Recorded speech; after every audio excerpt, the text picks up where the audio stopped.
A paz do Senhor, queridos amigos, prezados irmãos, essa é mais uma edição do Culto Racional. Estamos felizes com mais uma oportunidade que o nosso Deus nos dá para fazermos mais esse programa de hoje.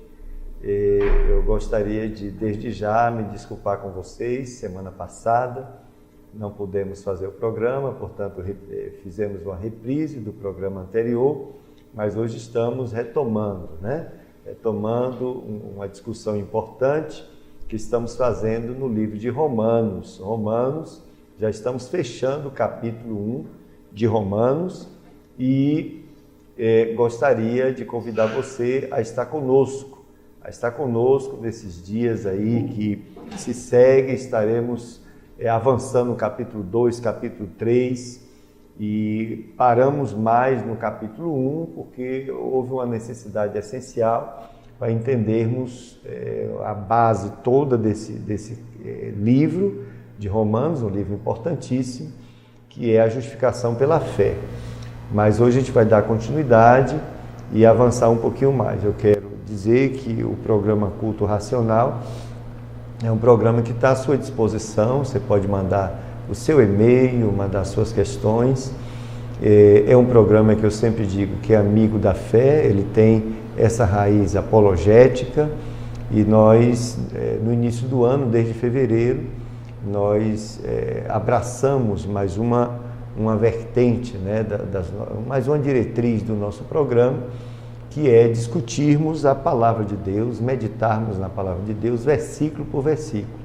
E escolhemos, para começarmos, o livro de Romanos, que nós estamos aqui, e sempre fazendo essa contextualização daquilo que a Santa Palavra de Deus nos diz com a nossa realidade, com aquilo que estamos vivendo. Essa discussão de Romanos, já a partir do versículo 18, terminou nos levando a uma discussão importante, que é a questão da prática homossexual, que é tão, digamos assim, é tão problemático essa questão, e nós estamos, portanto, trazendo uma discussão à luz da Santa Palavra de Deus, respeitando aí as opiniões e sem nenhuma intenção homofóbica, Na realidade, nós já até defendemos aqui que a homofobia, ela é um pecado, Porque defendemos que todas as pessoas precisam ser respeitadas, precisam ser amadas, e, portanto, ninguém pode a priori desprezar uma pessoa que fez a opção sexual diferente da nossa, Então não podemos desprezar essa pessoa por causa disso. Então, nesse sentido, a homofobia é realmente algo que não agrada a Deus. É diferente dizer isso, não está se dizendo que Deus se agrada da prática homossexual, que a palavra de Deus confirma ou afirma ou aprova a prática homossexual. É exatamente o contrário, A palavra de Deus coloca essa prática como pecado, num conjunto de diversos outros pecados. Não está dito na palavra de Deus que esse é um pecado maior do que os outros, mas é um pecado que desagrada a Deus como qualquer outro pecado, porque para Deus não tem tamanho de pecado. E hoje a gente vai retomar essa discussão. Eu quero convidar você a estar conosco esses 50 minutos aí de discussão. Mas primeiro vamos orar ao nosso Deus. Bendito Salvador, santificado, exaltado é teu nome, Senhor, sobre todas as coisas. Nós estamos mais uma vez na tua presença, diante da tua palavra, Senhor, e diante dos nossos internautas, Senhor, que nos veem, que nos ouvem. Não sabemos nem onde eles estão, mas tu sabes, Senhor.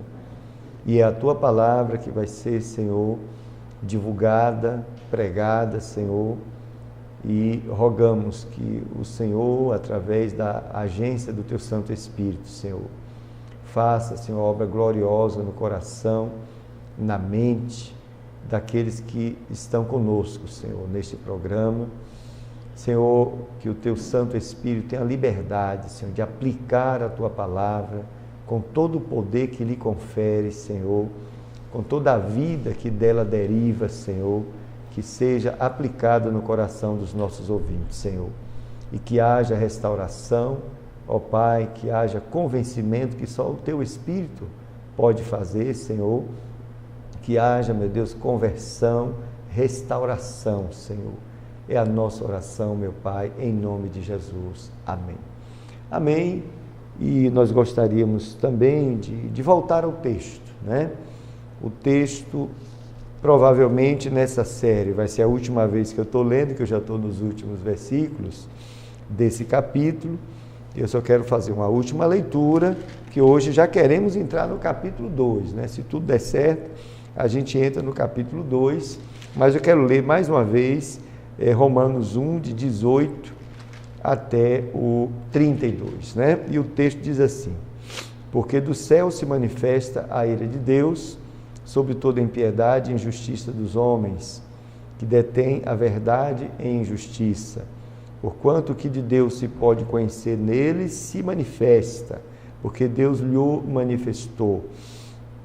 Porque as suas coisas invisíveis desde a criação do mundo, tanto o seu eterno poder como a sua divindade, se entendem e claramente se veem pelas coisas que estão criadas, para que eles fiquem inexcusáveis. Porquanto, tendo conhecido a Deus, não glorificaram como Deus, nem lhe deram graças. Antes, em seus discursos se desvaneceram, e o seu coração insensato se obscureceu. Dizendo-se sábios, tornaram-se loucos.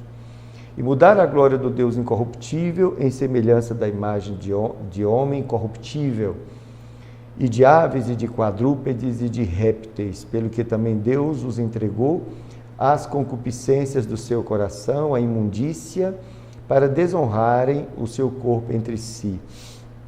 Pois mudaram a verdade de Deus em mentira, e honraram e serviram mais a criatura do que o Criador, que é bendito eternamente. Amém. Pelo que Deus os abandonou às paixões infames, porque até as suas mulheres mudaram o uso natural, no contrário à natureza. E semelhantemente também os varões, deixando o uso natural da mulher, se inflamaram em sua sensualidade uns para com os outros, varão com varão, cometendo torpeza e recebendo em si mesmos a recompensa que convinha ao seu erro. E como eles se não importaram de ter conhecimento de Deus, assim Deus os entregou a um sentimento perverso para fazerem coisas que não convêm, estando cheios de toda iniquidade, prostituição, malícia, avareza, maldade, cheios de inveja, homicídio, contenda, engano, malignidade, sendo murmuradores, detratores, aborrecedores de Deus, injuriadores, soberbos, presunçosos, inventores de males, desobediente ao pai e à mãe, nécios, infiéis nos contratos, sem afeição natural, irreconciliáveis, sem misericórdia, os quais, conhecendo a justiça de Deus, que são dignos de morte os que tais coisas praticam, não somente as fazem, mas também consentem aos que as fazem. Esse é o último texto, né, os últimos versículos do capítulo 1 de Romanos, que nós estamos discutindo desde fevereiro. Bom, além disso, eu queria falar para você que está nos ouvindo hoje, talvez a primeira vez, que nós temos no próprio site que você está vendo aí, nós temos os outros programas, né, do Culto Racional, estão armazenados. Você pode clicar aí, buscar a programação e você vai ver ministrações, né? E ali você vai encontrar o programa Culto Racional. Se você clicar, vai aparecer os diversos programas, inclusive a sequência desse estudo de Romanos desde o primeiro dia que nós começamos. Então você fique à vontade. Se tiver alguma questão, por favor, nos envie, né, um e-mail com questões que você queira que sejam tratadas, ou mesmo com dúvida, ou mesmo com comentário. É importante que você dê esse feedback para a gente, até para a gente saber se o trabalho que a gente está realizando aqui é um trabalho que está sendo aprovado por você, né? O nosso alvo é alcançar você com a santa palavra de Deus. Bom, então, na semana anterior, no último programa, do dia 27/5, nós estivemos discutindo versículos 26, 27, 28 e até avançamos até o 32. E basicamente, no versículo 27, que nós lemos aqui, e semelhantemente também os varões, deixando o uso natural da mulher, se inflamarem em sua sensualidade, uns para com os outros, varão com varão, cometendo torpeza e recebendo em si mesmo a recompensa que convinha ao seu erro. E no original, se você fizer uma tradução mais precisa, quando diz recebeu em si mesmo a recompensa que convinha ao seu erro, a ideia é o justo salário por tal perversão. Observe, o texto bíblico, ele apresenta essa prática, né? Varão com varão, homem com homem, apresenta como uma perversão, tá? Está escrito, né, no original, você vai no grego koiné, a ideia é de perversão, mas perversão do quê? Perversão no sentido de que é um desvio, tá? É uma coisa que foi torcida daquilo que seria a orientação natural que a própria natureza mostra, que o Criador determinou. Tá? É disso que está sendo tratado. Então há uma perversão nesse sentido de uma mudança de rumo, né? uma mudança de, como é que eu diria, de comportamento contrário àquilo que foi estabelecido pelo Criador. É nesse sentido que a perversão aparece. E vimos também Judas 10 e 11, Números 25, 1 e 2 e Números 31, 16, que deram base, né, para a discussão que fizemos sobre a questão que é apresentada aqui, uma relação entre a fornicação, práticas sexuais, né, imorais, pervertida com a idolatria, né? E nós citamos esses versículos para mostrar que os povos antigos, desde a antiguidade e hoje também, geralmente associado ao paganismo, a práticas pagãs, práticas religiosas pagãs, você tem associado a prática sexual das mais depravadas que você imaginar. Na época do Novo Testamento, a igreja de Corinto estava numa cidade onde acontecia, num templo a uma deusa, né, acontecia o culto àquela deusa, que era governado por cerca de 1000 sacerdotisas, né, chamadas prostitutas sagradas, que elas mantinham relações sexuais ali no templo durante o culto a essa deusa. Então, quer dizer, não precisamos ir muito longe, mesmo já no Novo Testamento acontecia isso, não eram só povos antigos ou antiquíssimos. Então, e sempre essa prática estava relacionada com a adoração de um Deus, com a idolatria de uma forma geral, que é o que o texto mostra aqui. O fato dos homens terem negado, né, a glória devida ao Criador, e ao contrário disso, pegaram essa glória e passaram para a criatura, né, fazendo inclusive adorações, né, reverência e idolatria de uma forma geral a seres que eles mesmos criaram, né, imagens que eles mesmos criaram na forma de aves e quadrúpedes, etc. Só você olhar as mitologias envolvidas aqui. Então, esse fato de ter negado ao Criador aquilo que lhe é de direito, levou esses homens a se entregar a esse formato de idolatria que os levou, observe, a uma decadência espiritual que teve como consequência práticas sexuais das diversas formas. E aí, entre esses pecados, que a Bíblia relata como pecado, aparece o desvio, né? O desvio do curso natural, que seria a relação sexual entre o homem e uma mulher. E aí a Bíblia fala explicitamente varão com varão. E está, claro, se referindo à prática homossexual. Bom, o versículo 28 está dito disposição, observa, a disposição mental. E como eles se não importaram de ter conhecimento de Deus, né? A ideia indica uma disposição mental reprovável, né? Uma mente que se volta para algo que é reprovável, né? Quer dizer, foi uma atitude pensada, porque está dito, não se importaram de ter conhecimento de Deus, né? Tendo o testemunho do próprio Deus que se revela na natureza, de diversas maneiras, tendo esse conhecimento, optaram em rejeitar esse conhecimento, conscientemente. Houve uma decisão, digamos assim, voluntária para abandonar a Deus, para rejeitar Deus, para renegar a Deus. Essa é a ideia. E aí aparece um termo no grego, que é um termo técnico da filosofia, que nós discutimos na vez passada, que é kathekon. Kathekon significa inconveniente, né?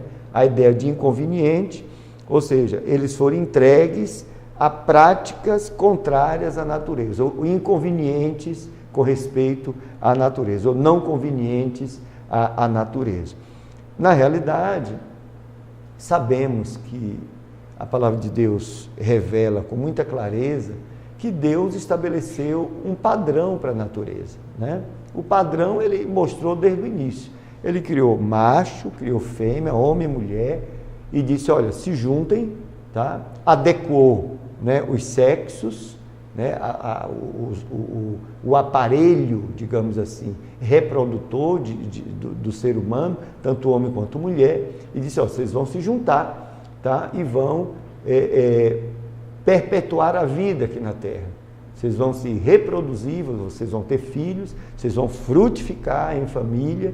E Deus fez isso, esse foi o padrão. E Deus diz a Bíblia que Deus viu isso e era muito bom, né? Deus criou a família, tá? Essa família que hoje está sendo atacada, e hoje ser família tradicional é como se fosse uma coisa ruim. Essa mídia aí comprometida com a desconstrução da família, com a destruição da família, essa mídia que está fazendo essa campanha contra essa família natural, essa família, né, tradicional, que nós cremos que foi a que Deus estabeleceu. E a humanidade está aí com cerca de 5,5 bilhões de pessoas por causa desse modelo que foi estabelecido pelo próprio Deus, tá? As pessoas homossexuais, elas podem argumentar que vivem em família e que não criam caso para ninguém e que não podem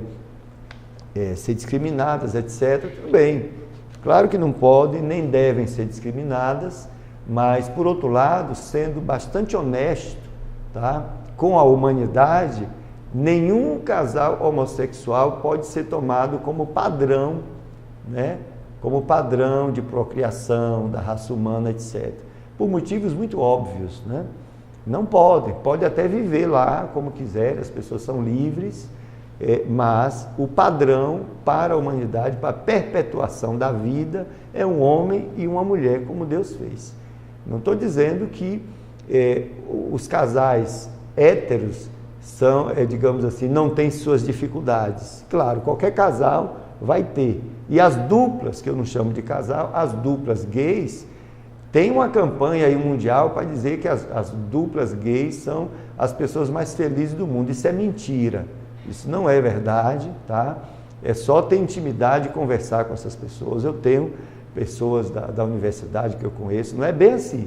Tem problemas como qualquer outra pessoa, como qualquer outro ser humano vai ter problema. Então, juntou dois seres humanos, homem ou mulher, mulher, homem, sempre vai ter dificuldades, as arestas, dificuldade de relacionamento, tá? O casamento gay está sendo aprovado aí no mundo todo. Em breve vocês vão ver, né, o divórcio gay.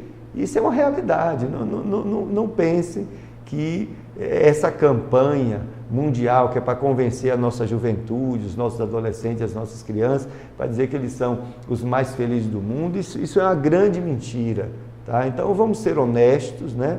Vamos falar as fraquezas de ambos os lados, para que a gente possa caminhar na direção da verdade, né? Quando a gente deixa de ser honesto, aí sai do caminho da verdade. Mas bom, voltando aqui à questão, então nós argumentamos na semana passada de que há um padrão que Deus revela na natureza, macho e fêmea os criou.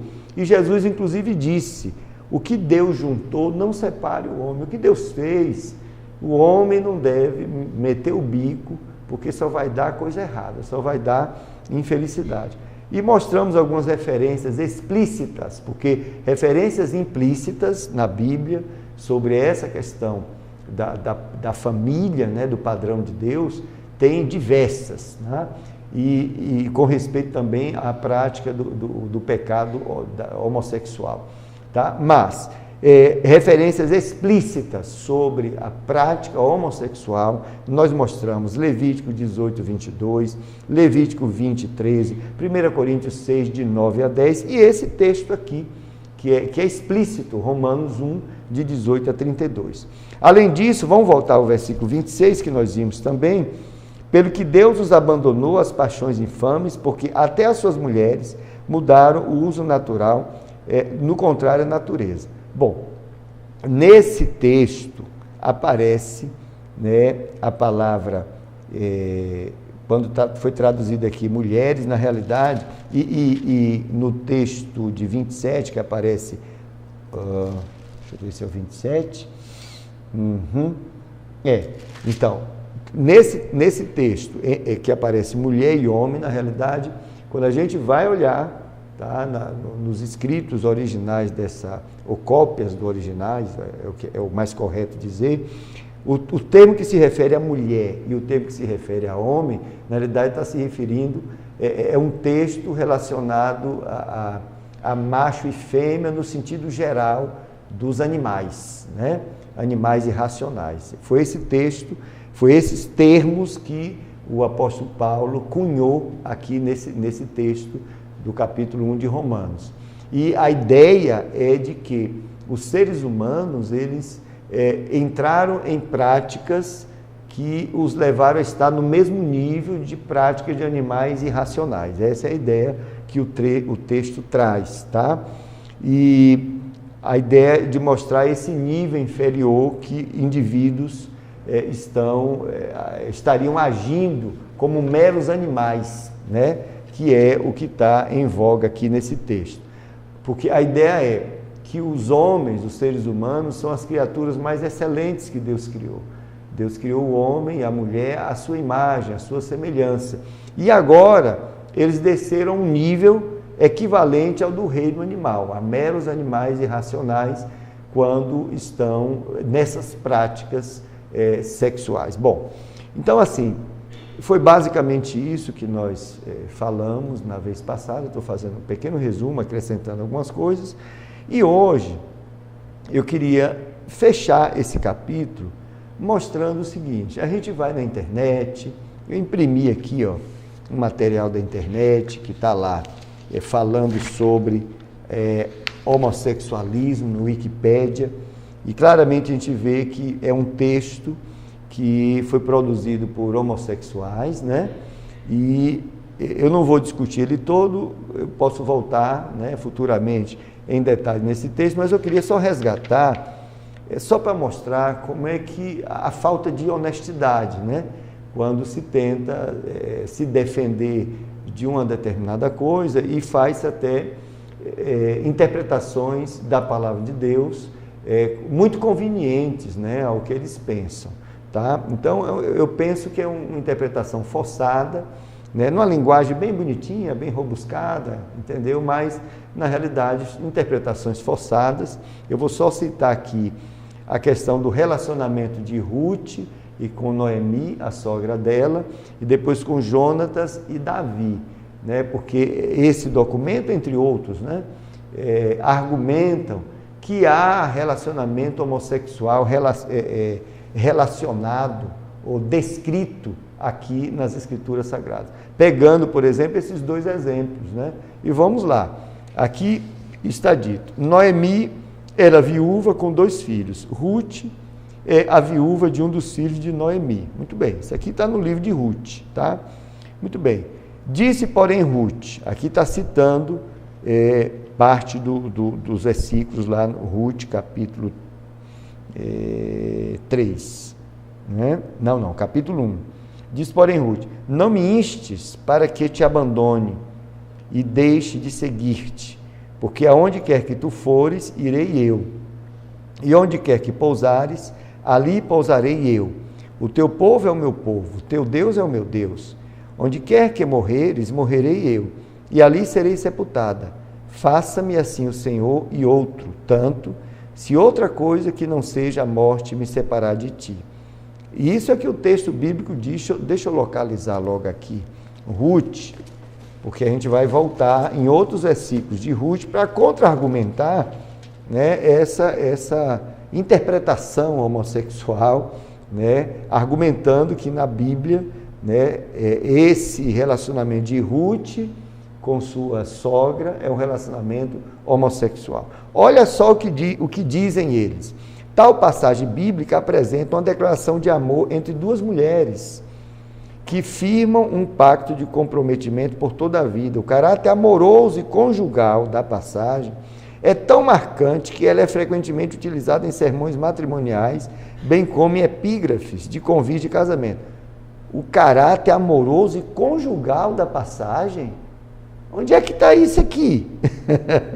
Bom, o pensamento majoritário no cristianismo tradicional é, porém, que ambas seriam apenas amigas solitárias. A exegese conservadora aponta que, vendo que sendo Noemi velha e não tendo marido, ela poderia se encontrar em grande vulnerabilidade, pois não tinha mais quem a protegesse, já que a tutela masculina seria papel do homem em sua época. Tal leitura não explica, porém, por que Ruth não preferiu se casar novamente. Mas isso é uma mentira. Isso é uma mentira, porque, na realidade, aqui está o texto de Ruth. É só você pegar a sua Bíblia em casa, você vai ver que Ruth casou novamente. Casou com Boaz, né, que era o remidor lá da família de Noemi. Né? Na realidade, o que aconteceu é o que a interpretação tradicional diz mesmo, porque é o que o texto diz. Ruth era de um povo inimigo de Israel, um povo moabita, que é descendente de uma das filhas de Ló, tá? Então fazia parte da descendência de Abraão, e isso aqui é um retorno dos moabitas, vamos dizer assim, ao âmbito da descendência de Abraão. E aquelas duas moças eram casadas com os dois filhos de Noemi, tá? E viram o testemunho de Noemi com seus filhos, adorando o Deus de Israel. E conheciam, portanto, as leis que esse Deus de Israel tinha estabelecido. Entre estas leis, tinha aqueles textos que se referiam à prática homossexual. Isso é um ponto importante. Daí o marido de Noemi morre, tá? E a mulher, os maridos dessas duas mulheres, dessas duas jovens, morrem também. Aí nós temos agora 3 viúvas. Naquela cultura, tanto na moabita quanto na cultura israelita, eu vou ler aqui um apoio teológico, né, histórico e cultural, que diz assim: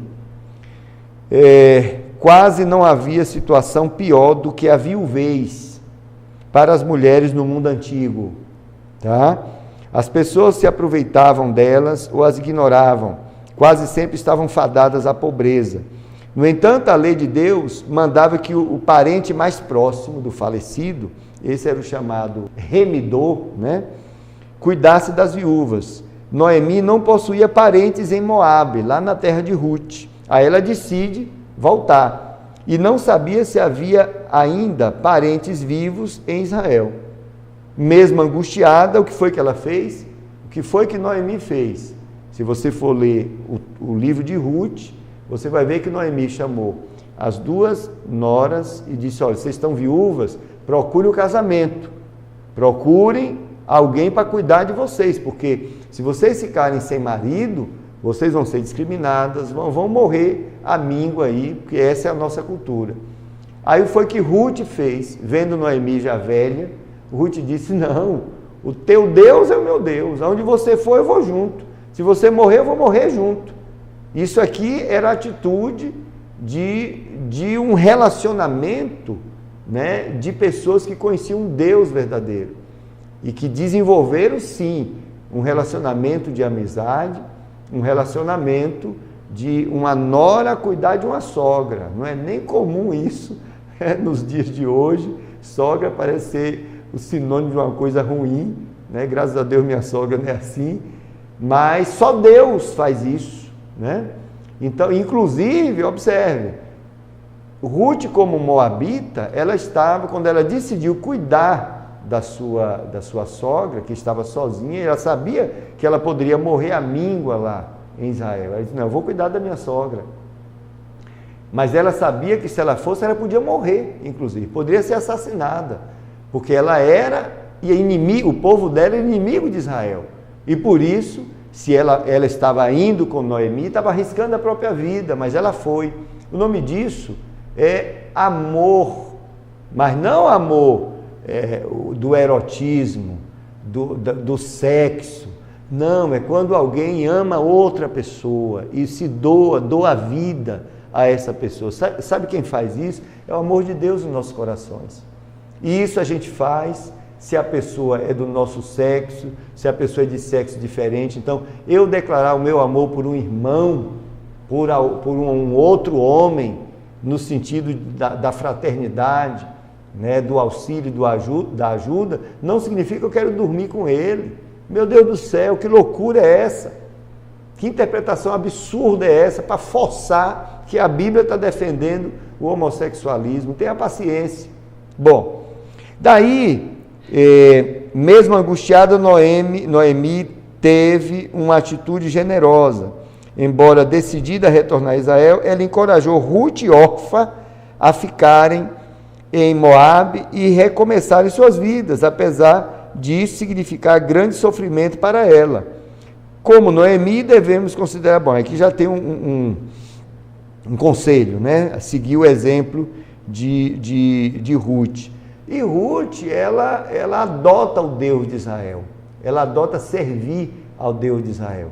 E o Deus de Israel já tinha declarado, né, se o argumento é que elas eram homossexuais, né, o Deus de Israel já tinha declarado pecado e condenável o pecado da prática homossexual. Bom, agora, o Ruth, né, vamos para o capítulo 2, versículo 1 em diante. E tinha Noemi um parente de seu marido, homem valente e poderoso da geração de Elimeleque, e era o seu nome Boaz. E Ruth, a moabita, disse a Noemi, deixe-me ir ao campo, e apanharei espigas atrás daquele em cujos olhos eu achar graça. E ela lhe disse, vai, minha filha. Na realidade, ela estava tentando arranjar um emprego para dar comida, e ela sabia, observe, né, ela sabia que em Israel existia a lei da redenção, né, do membro da família, para manter a geração do morto, né, daquele que morreu, ele casava com a viúva. Esse fulano chamava-se remidor, né? Tinha que redimir aquela família. E tem a questão das terras, das dívidas, etc. Bom, e sabia-se, né, que Noemi tinha um parente. Noemi disse para ela, tem um parente ali, e ele tem aquela lavoura, vá lá trabalhar. Tá? E ela foi, seguindo o conselho de Noemi. O versículo 7 diz assim, disse-me ela, deixa-me colher espigas, aí já aliás, bom, vou avançar aqui. Foi, pois, e chegou e apanhava espigas no campo após os segadores, e caiu-lhe em sorte uma parte do campo de Boaz, que era da geração de Elimeleque. E eis que Boaz veio de Belém e disse aos seguidores, o Senhor seja convosco. E disseram-lhe eles, o Senhor te abençoe. Depois disse Boaz ao moço que estava posto sobre os segadores, de quem é esta moça? Observe que é de quem é, né? Porque eram escravos, né? A ideia era de escravo. E respondeu o moço que estava posto sobre os segadores e disse, esta é a moça moabita que voltou com Noemi dos campos de Moabe. Tá? Quer dizer, o Boaz, quando viu Ruth, desenvolveu um interesse heterossexual, né? Um interesse por Ruth. Então disse Boaz a Ruth, versículo 8, não ouves, filha minha, não vás colher a outro campo, nem tampouco passes daqui, porém aqui te ajuntarás com as minhas moças. Então ele convida ela para trabalhar, certo? Ali. E ele ficou atento, olhando para ela, tal e tal. Versículo 10. Então ela caiu sobre o seu rosto e se inclinou à terra e disse, porque achei graça em teus olhos, Porque achei graça em teus olhos para que faças caso de mim, sendo eu uma estrangeira. E respondeu Boaz e disse: bem se me contou quanto fizeste a tua sogra, depois da morte de teu marido, e deixaste a teu pai, a tua mãe, a tua terra onde nasceste, e vieste para um povo que dantes não conheceste. Quer dizer, o testemunho que havia ali é que essa moça tinha deixado tudo para cuidar de Noemi. Não tem o testemunho aqui que elas se envolveram homossexualmente. Não tem, a ideia aqui não é esta, tá? Aí ele diz: o Senhor galardoe o teu feito, e seja cumprido o teu galardão no Senhor, Deus de Israel, sob cujas asas te vieste abrigar. Essa é a ideia do texto. Agora, capítulo 3, versículo 1. E disse Noemi, sua sogra: minha filha, não te hei eu buscar descanso para que fizeste bem? Ora, pois, não é Boaz, com cujas moças estiveste de nossa parentela? Eis que esta noite padejará a cevada na eira. Lava-te, pois, e unge-te, e veste as tuas vestes, e desce a eira, porém não te des a conhecer ao homem, até que tenha acabado de comer e beber. Quer dizer, se você continuar lendo, ela aconselha a Ruth, né, lá na calada da noite, deitar com Boaz e se apresentar a ele, dizendo que ele é o remidor dela. Perceba? Né? Porque a ideia é que, já que ele despertou interesse por Ruth, ela precisava informar que ele era remidor dela, que estava ligado a Noemi. Essa era a ideia. Aí a coisa transcorre, ele diz: bom, da família de Noemi eu não sou o próximo remidor, tem um antes de mim. Aí ele vai conversar com o fulano.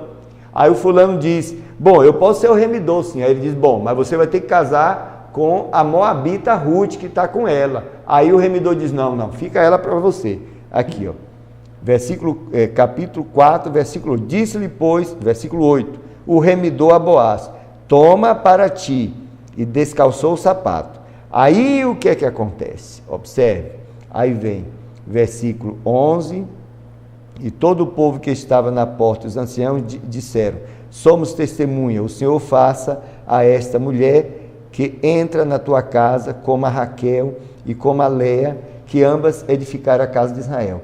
E há-te já valorosamente em Efrata, e faze-te nome afamado em Belém. E seja a tua casa como a casa de Pérez, que Tamar teve de Judá, da semente que o Senhor te der dessa moça. Assim tomou Boaz a Ruth, observe, e ela foi por mulher, tá? Eles casaram, observe.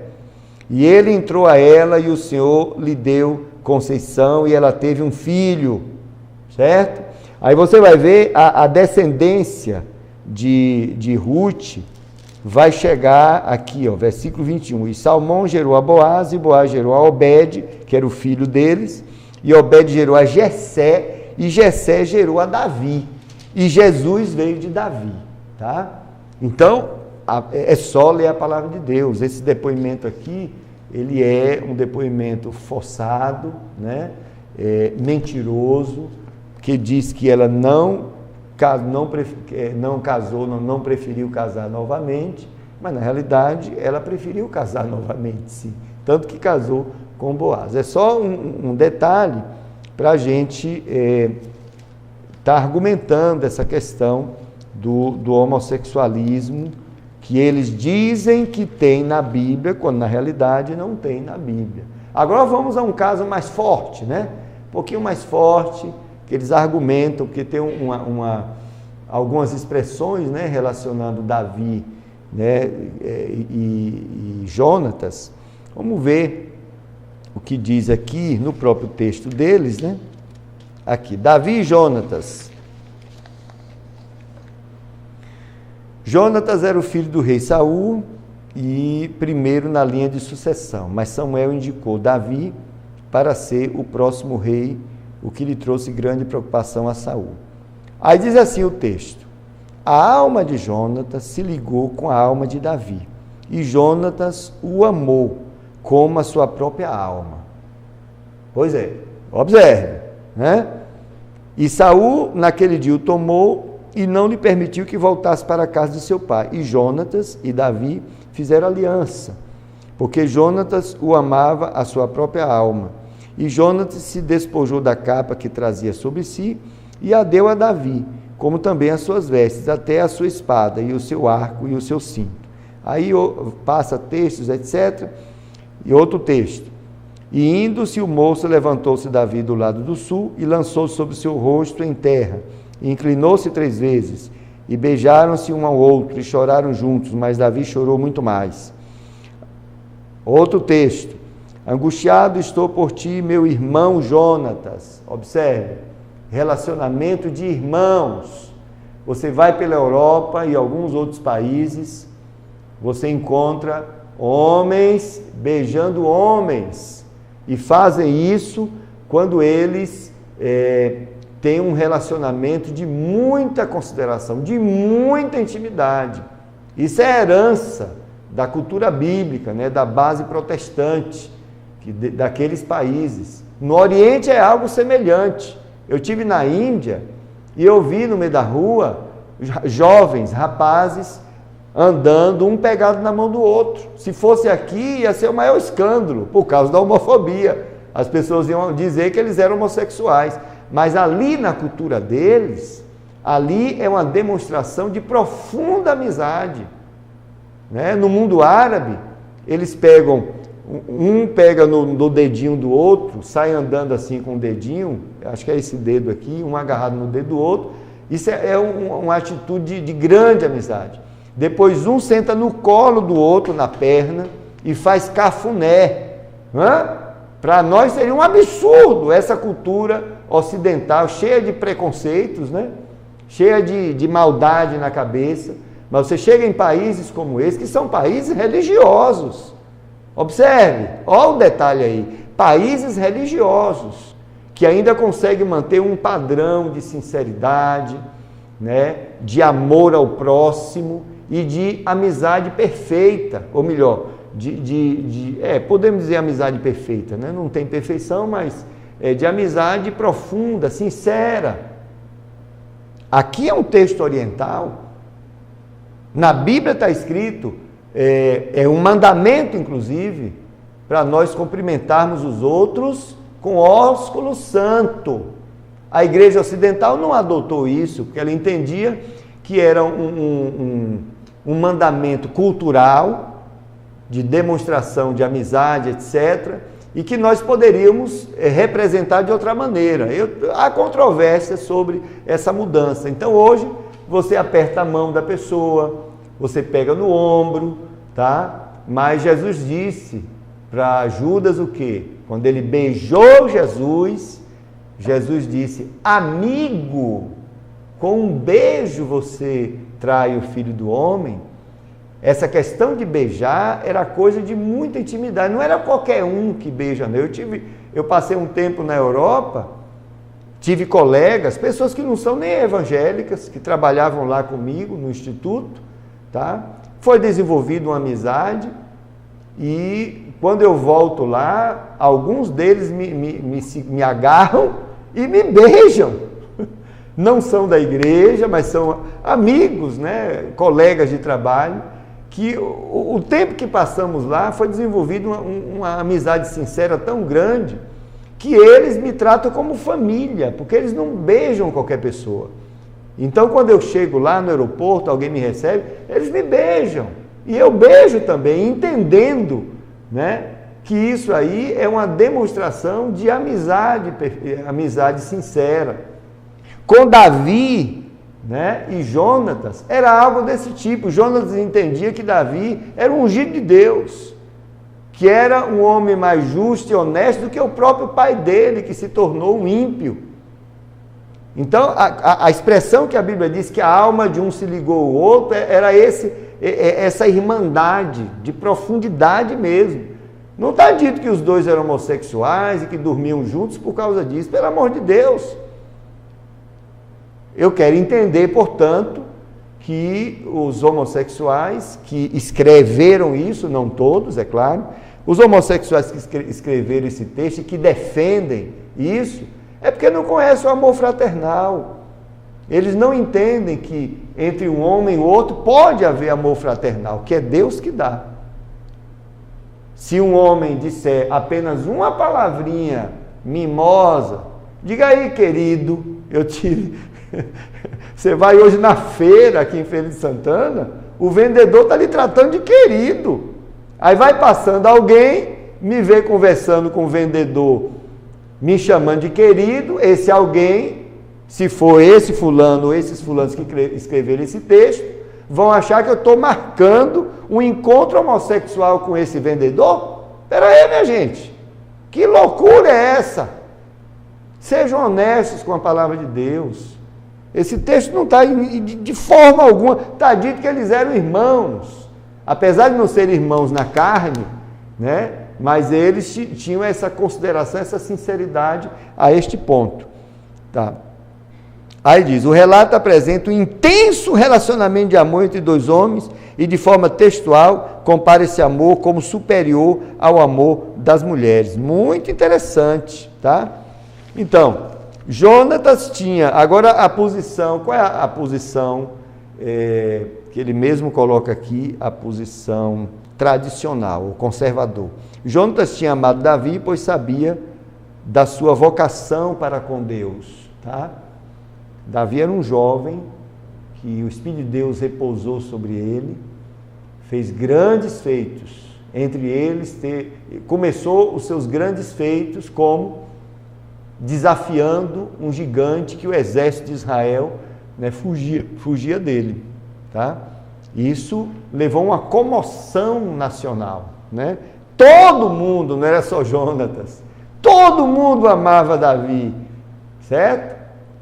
Aí Saul, que era o pai de Jonatas, começou a ter ciúmes, e ele começou a ser perturbado também por demônios, e diz a Bíblia que Davi ia e tocava, né?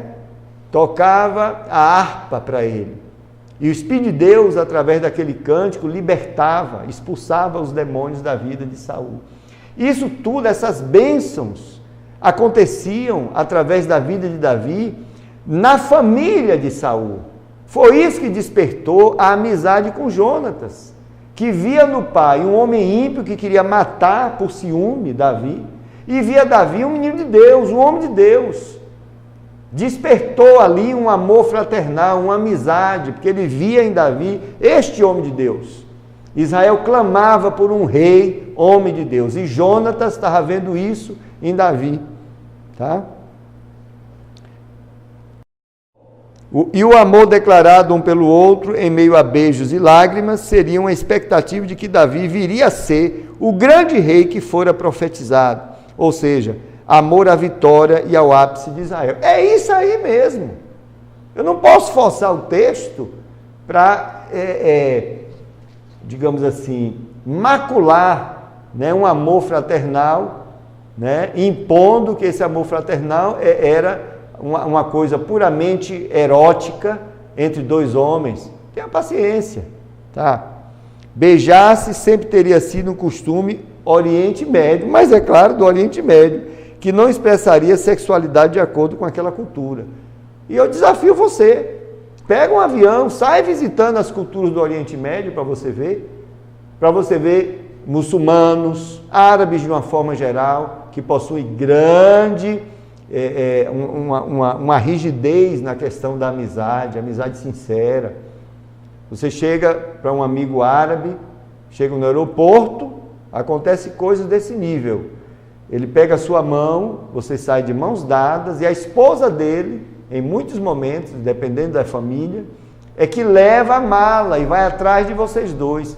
Para nós no Ocidente, isso é um absurdo, né? Eu andar de mão dada com o marido e a mulher levar a mala atrás de mim, né? Levar minha mala, a mulher dele. Então, para todos os efeitos, segundo esse depoimentozinho aqui, né, eu teria um relacionamento homossexual, né, com esse amigo, que é uma barbaridade. Isso é ignorância. O mundo não é apenas Ocidente, esse Ocidente maldoso, né, cujos valores éticos, morais estão indo por rodo, né? A libertinagem está sendo pregada aí, está sendo anunciada como a coisa mais maravilhosa do mundo, tá? E a perversão dos diversos níveis aí é que está sendo colocado como liberdade, né? Mas sem respeitar a inocência das nossas crianças. Isso é o Ocidente. Mas você vai no Oriente e não vê, né, explicitamente esse tipo de coisa. E finalmente, Davi, no caso, considerado segundo o coração de Deus, observe, Davi, segundo o coração de Deus, estava se referindo que o amor fraternal valeria mais do que a paixão. Quando o texto diz que o amor entre Jonatas e Davi era mais de mulheres, né, do homem para a mulher, estava dizendo que o amor fraternal é maior do que uma paixão, e é mesmo. É maior do que uma paixão. A paixão vai embora, ela tem tempo limitado, mas o amor entre amigos, o amor fraternal, ou entre quaisquer pessoas que sejam amigas, amor fraternal, ele dura para a vida toda, se for sincero, né? É isso que o texto está falando. No caso, o amor fraterno seria expresso através da amizade. Jonatas, que era fiel, tinha preferido Davi a seu pai, pois Davi fora escolhido por Deus, logo era mais justo em caráter. Dessa forma, o amor fraterno e a amizade superariam o amor erótico. Essa é, digamos assim, a interpretação mais coerente, né, com o caráter do povo de Deus, né, com a história desses dois homens aqui. Então, essa ideia essa coisa de encontrar relacionamento homossexual para justificar, né, que a prática homossexual ela é garantida, confirmada, aprovada pelas Escrituras Sagradas, não. Vamos ser honestos, deixar as pessoas livres, né, para fazer o que bem entenderem das suas vidas, mas, por favor, não coloque isso na boca de Deus. Deus não está... Aliás, o que Deus disse foi exatamente o contrário. Deus condenou a prática do homossexualismo, né? A prática de homem com homem, mulher com mulher. Deus ama o ser humano e oferece a libertação em Cristo Jesus, tá? Mas é importante que seja dito que a palavra de Deus declara que é pecado essa prática. Declara também que a mentira é pecado. Declara também, para nós não acharmos que o que está sendo dito aqui é que o pecado homossexual é mais pecado do que outro qualquer, não. O próprio texto em Romanos lista pecados que são praticados por heterossexuais, né? E por homossexuais também. Outros pecados diversos. Então, é importante sermos honestos com o que a palavra diz. E, bom, o tempo acabou, mas próxima semana a gente vai avançar no capítulo 2. E o próximo semana já começa com o capítulo 2. Essa questão do capítulo 1, ela é recorrente. Sempre ao longo do livro de Romanos a gente vai estar retomando essa discussão. Mas próxima semana, de hoje a 8, eu vou estar já entrando no capítulo 2 de Romanos. Muito obrigado por você estar conosco, que Deus te abençoe e até terça-feira.